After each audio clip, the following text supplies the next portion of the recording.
Well, here we are. I haven't actually prepared anything as such. I wanted to speak with you because there's been so much upset and distress in the world, and through the wonderful technology of social media, we've all been subjected to an absolute barrage of of basically stressful information. And I was wondering, how do we all deal with this? Without becoming too embroiled in it all. Um, in spiritualism, traditionally, we do say, don't get involved in political factions and who is right and who is wrong, and involve ourselves in governmental situations. But on the other hand, it's very hard to ignore some of that which has been going on recently, and with huge mass protests about all sorts of things. You name it, they'll protest about it. There'll be a protest group about something.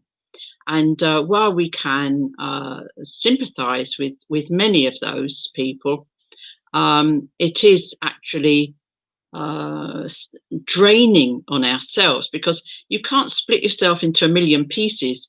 And there's always a modicum of truth in everything that goes on.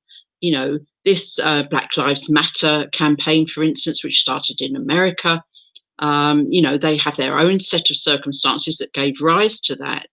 And over here in the United Kingdom, we have a very different set of circumstances, and where we take on board other people's argument, it can often fall foul, simply because we don't have the same paradigm. We don't have the same histories as them. Yes, there are people talking about the inherent racism in perhaps in every nation, in every tribe. And it boils down to every family, because one family may not get on with another family, and so on and so forth. But on a grander scale, we have to say that while we have great sympathy for those who want a more egalitarian world full of equality, and that everybody should receive the same respect, that everyone is worthy of each other's love. This we know, as spiritualists, as Christian spiritualists, of course, who follow the example and teachings of Jesus Christ. We understand full well the implications when he tells us to love each other, to love one another as ourselves. Turn the other cheek. If somebody is cold and wet, you give them something to cover themselves with, even if you have to take it off your own back.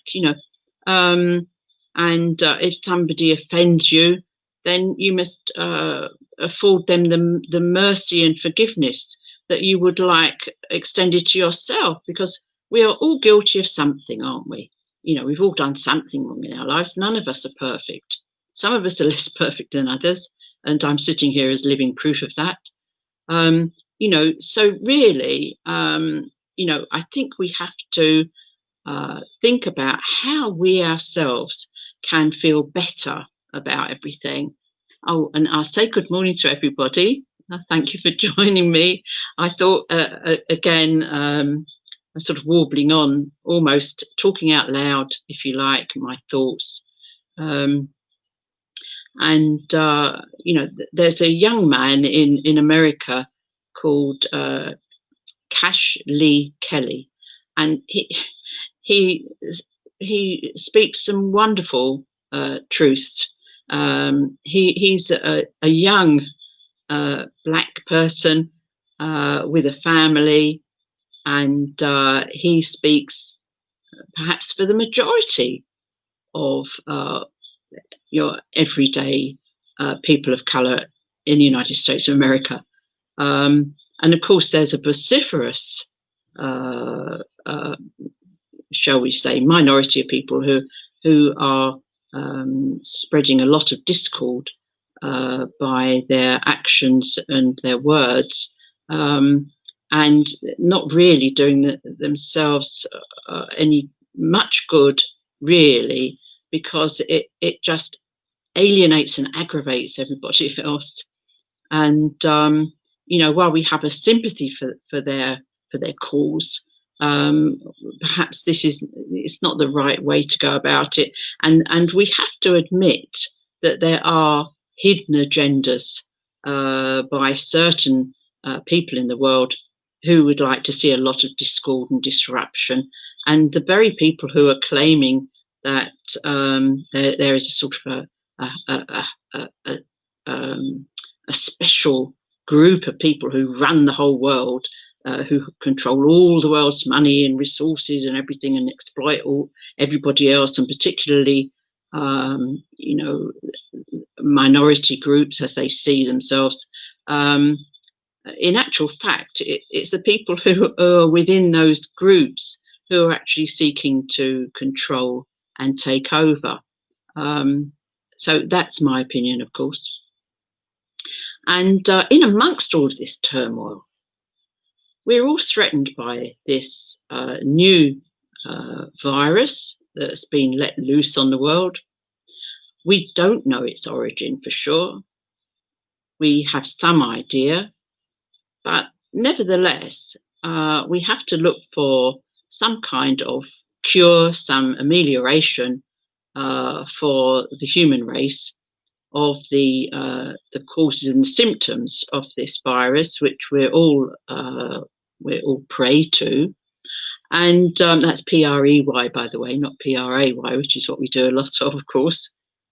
And there is going to be all across the world. There have been laboratories, scientific laboratories, trying as hard as they can to find a vaccine for this terrible COVID-19 thing.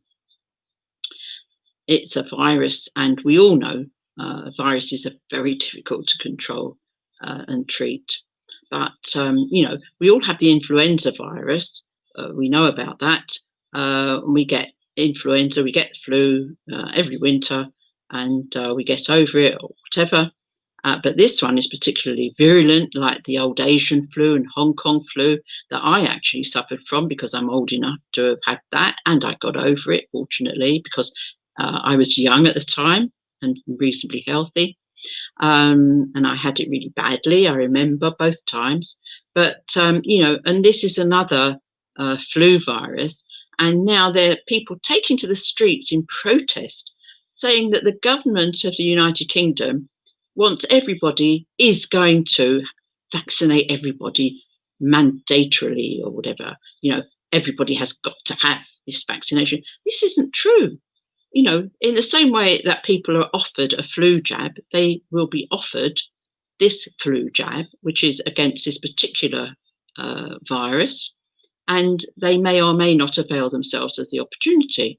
In the Little Port Life magazine that Kathy and I put together, along with David and a few other people, we carry an advert, for people, for our local GP centre offering flu jabs in the winter, and people can go along or they can choose not to. And that is exactly the same. So taking to the streets to protest about vaccination seems to me to be a little precipitate, shall we say, at the very least. And it really isn't so. This government is democratically elected in the United Kingdom. We all turn out, or lots of us do, and put a vote in a ballot box, and then we vote for somebody to go and represent us in the Houses of Parliament, and they do their best, whoever we elect. And we have some major parties, and this is what we understand. We are a democracy, and so therefore people standing in the middle of London, the capital of England, and declaring that this government is all to pot and wants only the worst for its population, and they're going to control everybody, and talking about them as if it's a dictatorship. is absolute nonsense. You know, if people would only take a step back and think, wait a minute, I actually voted for the person in Parliament who speaks on my behalf. You know, they didn't just step in there. You know, there are governments in the world, unfortunately, that are despotic, that they're not really elected by anybody. They just elect themselves, and they do what they like with their population. And you know, it's us in the United Kingdom often that dig deep into our pockets to send out relief for those countries, populations, to get them water, you know, wells dug, and food supplies, and shelter when they're, you know, when they're put to it because of weather conditions, they're rendered homeless, whatever happens. You know, we're the first people to actually send out our help to everybody else, and our government helps to the tune of millions of pounds, you know, and other people who are suffering. And you know, I think that we have, you know, I'm very fortunate, I feel, to be living in this country. And I actually feel aggrieved when I see people, you know, spouting, you know, really vile stuff against our way of life. And nothing's perfect. Nothing's perfect here, but you know, at least here in the United Kingdom, we do our best, and we try to look after our neighbour, our society in which we live, and we look after each other. Or we try to look after each other as best we can. So there we are. You see, I just feel that also in amongst all this, as well as understanding that there are, you know, there are various factions who would disrupt our way of life here in the United Kingdom, and understanding the problems that they have in the United States of America. And let's face it, I mean, you know, the United States of America is the states of America. They're all independent states, and they're all now united because of a civil war they had. The Confederacy, who seceded from the United States of America, and the Union, and the Union, thank goodness, really, for the black people who are actually in the midst of all this at the moment, because they were able to abolish slavery. And of course, nothing's been terribly easy for any of them in that country. I mean, it isn't just, you know, it's a continent, but it's a country made up of countries. And I think we all have to recognise that fact when we look at the politics of the United States of America.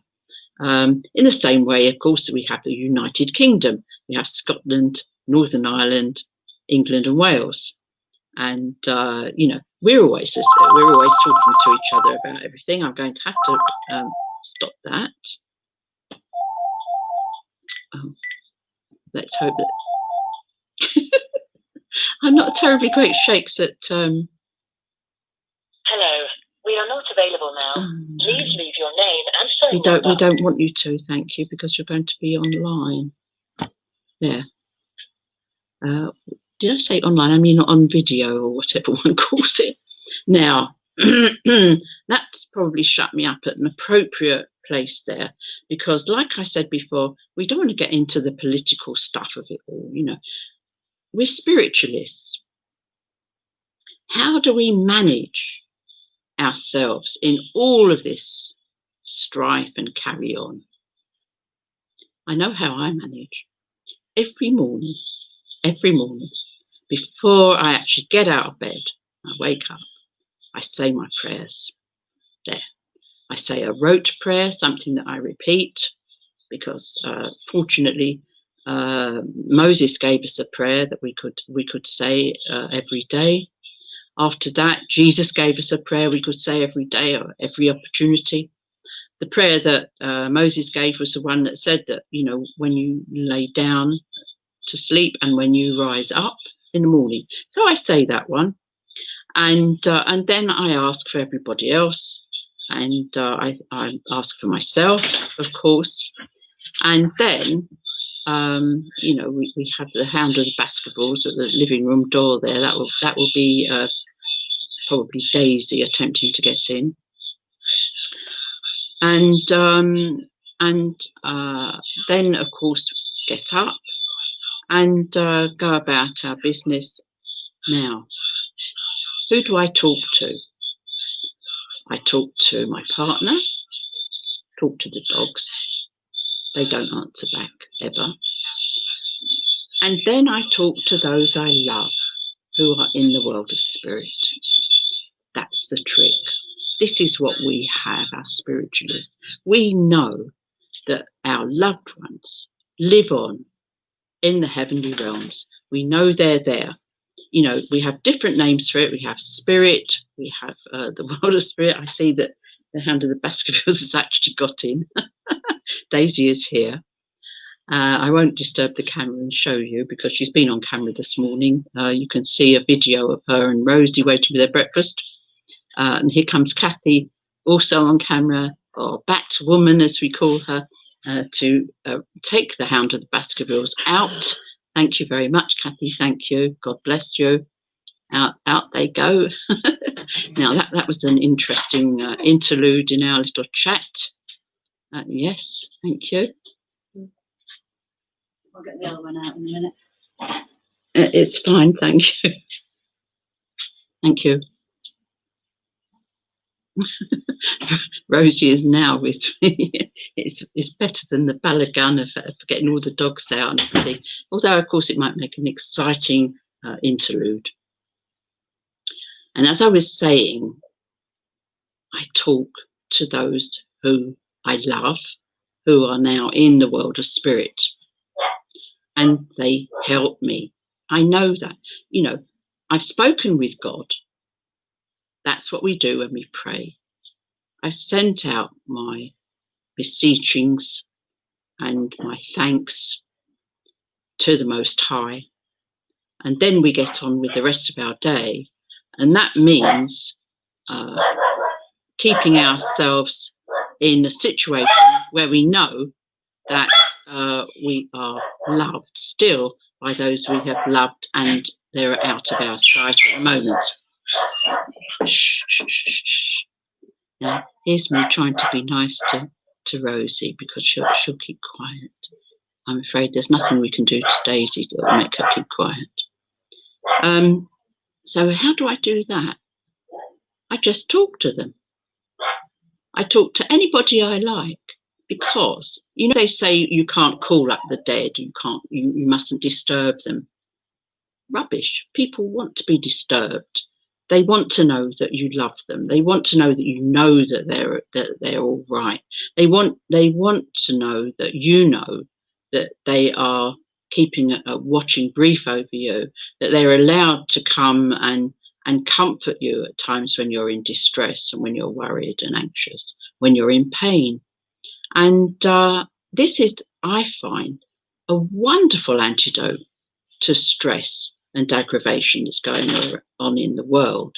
You know, it doesn't matter how much everything goes on around you, whether it's around your home life or in the wider world, you know, and every time you turn on the television or read a paper, you're going to see all the terrible things and all the upset and discord that's going on.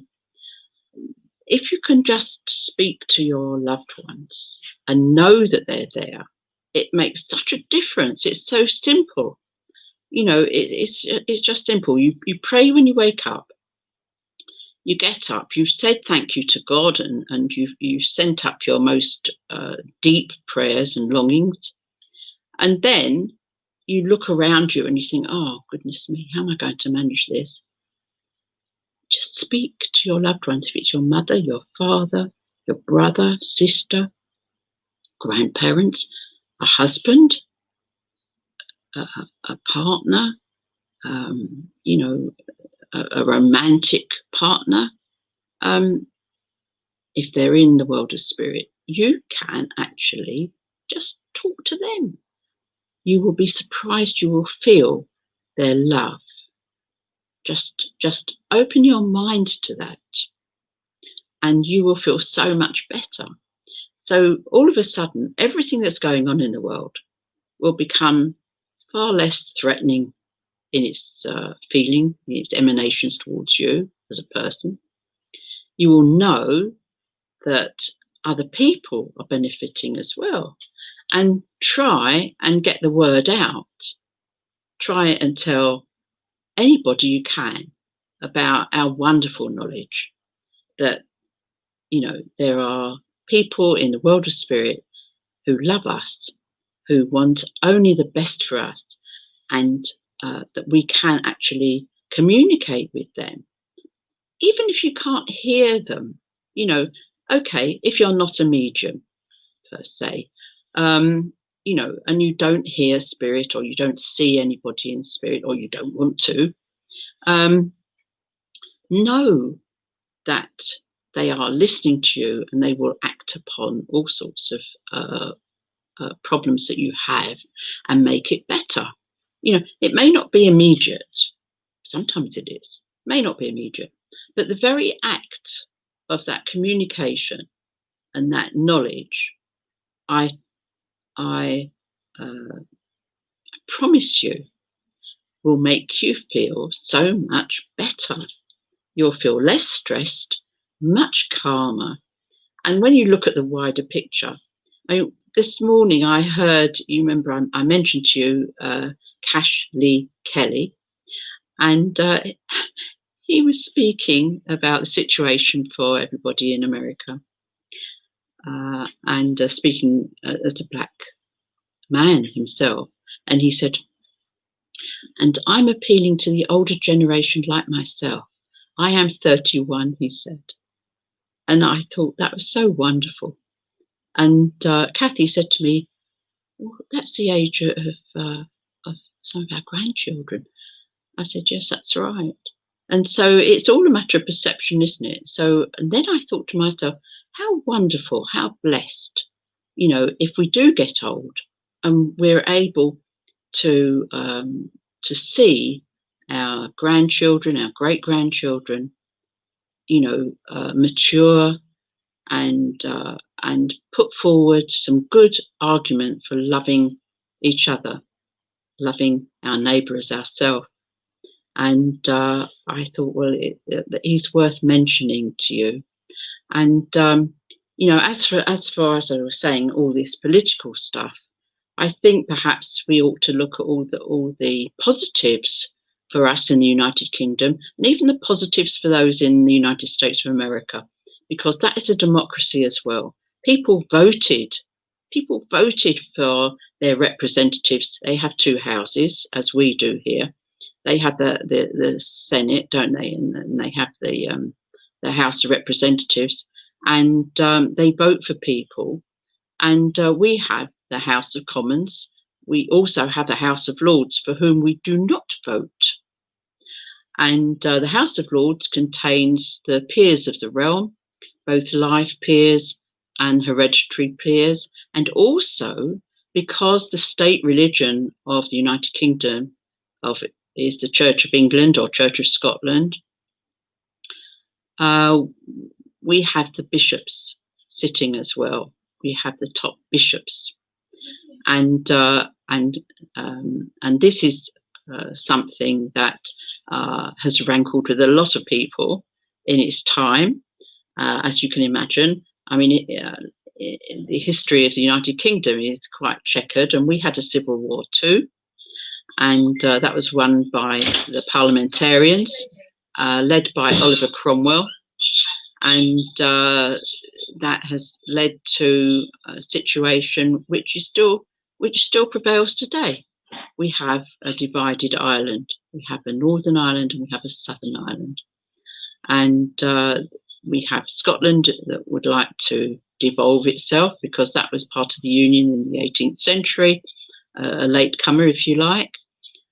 So all these things impact on our lives today, and protest and demonstrations and stuff like that is the stuff that democracies are made of. And we don't imprison, execute, and torture people for doing that either, neither in the United States of America or here. And of course, what I thought I might say to you to finish this this little chat, if you haven't yet fallen asleep, I've got some of these live viewer. Oh dear, okay. That's telling me about it. And Julie and Nicole and Doreen, Alan, Susan, and dear Mary. Wonderful, wonderful, wonderful medium, by the way, there. And I'm sure that you'll get your reward in heaven for having listened to me today. Now then, what I was going to do was tell you what we have the Little Port Christian Spiritualist broadcast that goes out on a Thursday evening. It's our usual service. And when we get back to using the village hall again, which we have done since 1998 for our service, our spiritualist service, we're still going to have this broadcast, which is going to be hosted by Right Reverend Nick Brown. And on Thursday night, I wasn't able to join as I usually do because I was doing something else. So I actually gave Reverend Nick an address that he might read out from me. And I thought I might read it to you now. Now, I said, one thing is certain, that we never stop learning in the course of this life and on so many different levels. Tonight, this was Thursday night, while you enjoy some time with the heavenly realms and experience the joy of communication with loved ones in spirit, I'll be learning in a virtual online seminar given by a speaker at a university in Jerusalem about the kind of life my forebears on my mother's side had before they immigrated to Britain around the turn of the 20th century. This country has been a safe harbour for so many, and the freedoms entrenched within it are to be cherished. To think that the USA was founded by people escaping religious persecution back in the days when to deviate from the prescribed state religion here in Great Britain could mean torture, imprisonment and death. And now our state and government edicts and practices allow us to have the freedom to embrace any religion or spiritual pathway. But there still seems to be prejudices that are as old as those historic persecutions when it comes to certain people whose ethnicity and faith are often interwoven. I mean, of course, Jesus's own people, the Jews. As spiritualists, we should make it our business to look into all forms of bias and bigotries that afflict the human race. Determined to not take the unwarranted hatreds of particular religious spokespersons on board unquestioned. Learn all we can of facts and information relating to those feelings that a certain group of human beings are not worthy of our respect or consideration, whoever they may be. Take steps to increase our knowledge and be able to make honest appraisals of others' religious persuasions, tribal cultures and customs, and their choice of lifestyles too. I know that I'm thankfully preaching to the converted, but it doesn't hurt to repeat the concept that we need kindness and charity together with the need for education, and underpinning it all, the unconditional love we all need to progress our souls here on the earth plane, and with due affirmation that there is spiritual progress for all human souls. And that is one of our spiritualist principles, that progress. So that's what I gave to Rev Nick to read out on my behalf on Thursday night. And it sort of resonates, if you like, with the background, with the history of the Black people who live in America now, who are born in America, born of America. And the same thing for us here, for the Black people and the other people who are obviously of immigrant stock, who have made their homes here in the United Kingdom and who are now born here, as I was. but we trail this heritage behind us, and we feel for our ancestors, we feel for our forebears, particularly, where there's been slavery and persecution, torture, and dreadful things that have happened to them. But we all live here now, and we can. Remember what I was saying about speaking to our loved ones? Those loved ones don't have to be just people we know. These can be people from whom we descend. These can be our ancestors. The Native Americans knew that. We can refer to those people who were suffering like that, who were persecuted like that, and we can communicate our love for them, but we will find that they have a love for us, and they would not want us to be upset and cause disruption and anxiety and upset to others on their behalf. I'm sure of that, because they lived their lives as they had to, and they will be so happy to know that all of us who are now living here on the earth plane have got opportunities, will have opportunities. Yes, campaign for those opportunities, surely. Campaign for equal rights for everybody. Campaign for the animals. That's another area that doesn't get looked at very much. Let's all take to the streets and get a fair play and a better deal for all the animals of the world. Let's do that. Let's campaign for people to look after their domestic animals better. Let's campaign for all sorts of humanitarian aspects to animal husbandry and so on to be put into place, so that it mitigates the suffering of those who are slaughtered for their meat. So let us connect back with those who love us in spirit. Let us find that calm and that love and feel blessed with that. I know that my family, hundreds of them were murdered in the last war because they were Jews. Nobody asked if they were Christian Jews or atheist Jews or observant Jews, Orthodox Jews, or just Jews because they were born Jews. No, as long as your grandmother was a Jew, you were deemed a Jew, and you were at the mercy then of the Nazi regime. And I have pages and pages of people's names, dates of birth and dates of death. And, I don't see the Jews taking to the streets about that. The other thing is, by the way, my father's family were originally, apart from being originally, as we all were, from Israel, were from Persia. And apparently they were there since the Babylonian captivity. So they were slaves in Babylon. And fortunately for me, my eighth great-grandfather, David, left with his wife, and they escaped they were having persecution there from the Muslim population, and they went to Holland. They went to the Netherlands and Amsterdam, and they stayed there until my great-grandfather came here with his wife.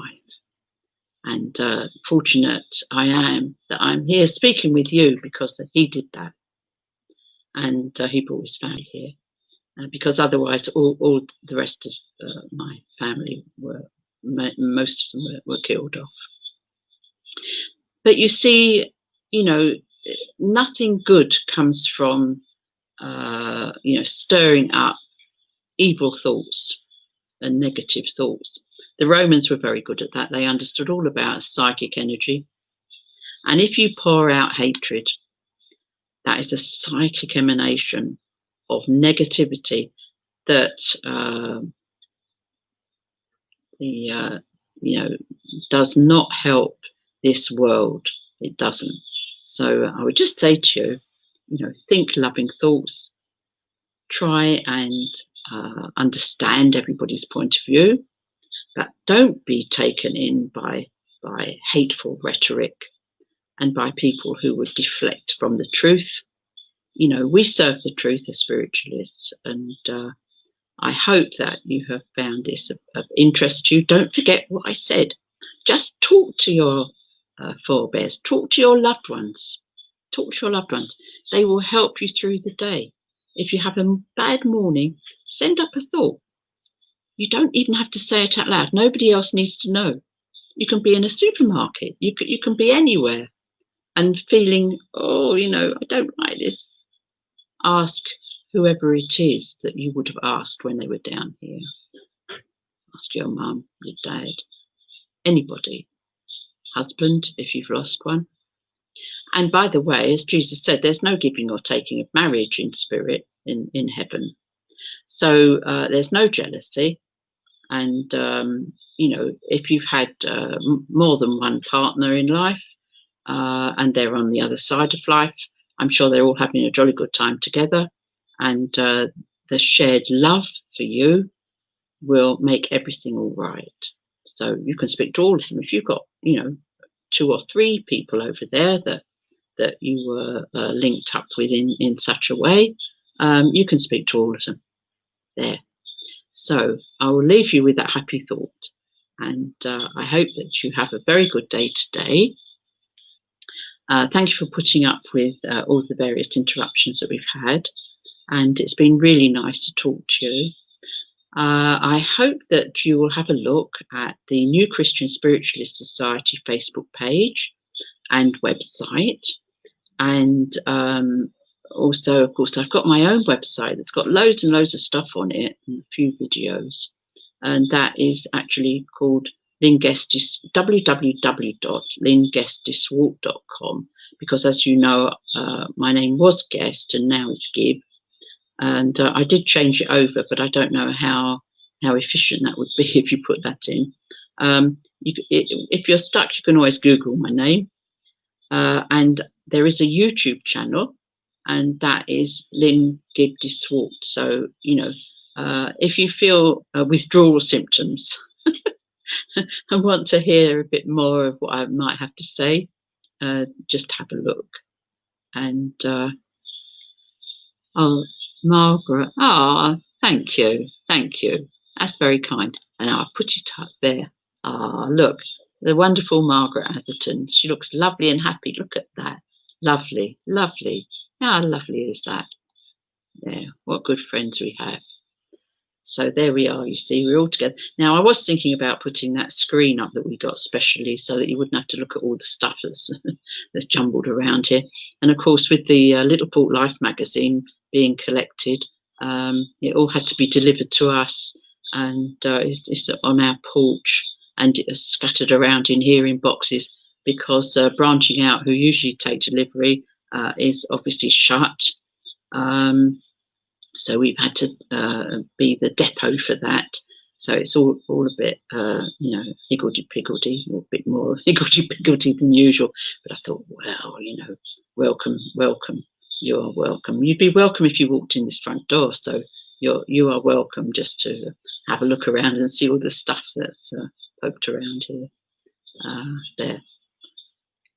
Thank you so much, Susan. That's really nice. Thank you. And of course, the thing is that people can tune into this at any time of the day and night. And of course, our friends who are in America and Australia, saying hello to them as well. And of course, all over the place. And we have lots and lots of friends and all around the world.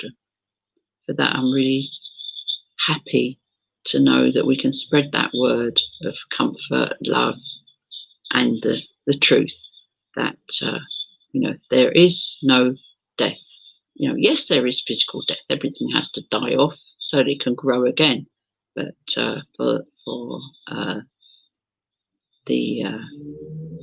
for us, we continue we move on to another dimension, and it's in those dimensions where we get all our help, and helps us to keep going down here.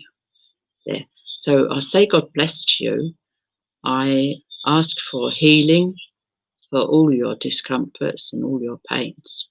We know that God is listening to us. We know. Usually I would prove that by, there you are, you see, look at that. They prompt me. I didn't know where it was. This is a little book. It's a little book. It's my little book. It's so, they say go to a house where the Bible looks pristine, or the hymn books look pristine, and it's not a particularly holy house. If you go to one where everything's all battered and bashed and well worn, yes, trust that. Now, I'm going to open this and get a message from up there for us, all of us, right? Wow, had they not been listening? Yes, listen to this. Stand for the right, though falsehoods rail and proud lips coldly sneer. A poisoned arrow cannot wound a conscience pure and clear. Stand for the right, and with clean hands exalt the truth on high. Thou shalt find sympathizing hearts among the passers-by. Men who have seen and thought and felt, yet could not boldly dare the battle's brunt, but by thy side will every danger share. Stand for the right, proclaim it loud. Thou'lt find an answering tone in honest hearts, and thou'lt no more be doomed to stand alone. There, it's telling you. This was written by Charles Mackay, and he says, you know, you will know those who have seen and thought and felt, yet could not boldly dare the battle's front, but by thy side will every danger share. So those who have gone before, those who have fought before, and who didn't survive, they will be there and share your dangers. Yeah, isn't that wonderful? It's wonderful, wonderful. So that was a message for us. There, I'll say God bless you, and I'll speak with you again, and may you have a comfortable day. May your pains be lessened. May you know that you are loved by those that you have loved and think you've lost. They are only a whisper away, just a little short. Hello, are you there? And speak to them what you're worried about, and you will feel so much better. Bye for now. God bless you. Now I shall end the broadcast.